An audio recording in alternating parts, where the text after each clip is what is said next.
Salam əziz izləyicilər, hər vaxtınız xeyir olsun. Azərbaycan xalqının mərhum dəyərli sənətkarı Yalçın Rızazadənin repertuarından sözləri Cabir Novruza, musiqisi Oktay Kazımiyə aid olan Əlvida mahnısını bugün ifa edəcəm.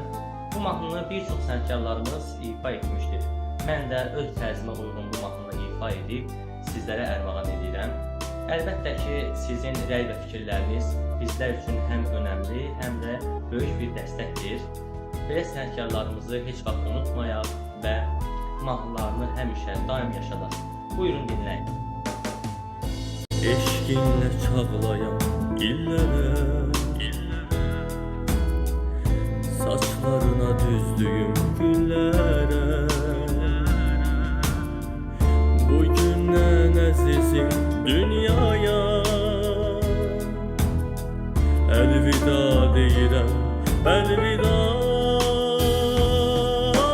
Bir zaman çarpan ürəkdik, bir zaman çaxan şimşəkdik, bir zaman həyata gərəkdik.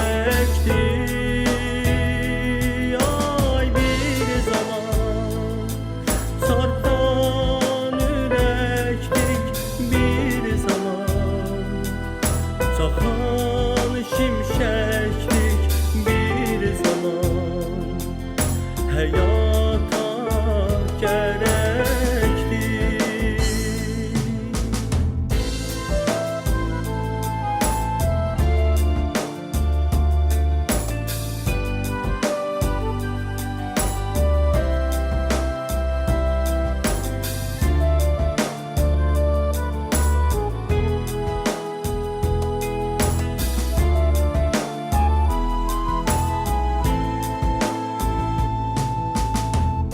Bir nurlu güneşti sönmüsən,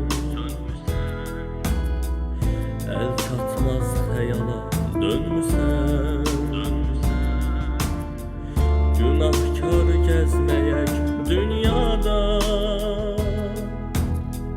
əlvida əzizim, əlvida.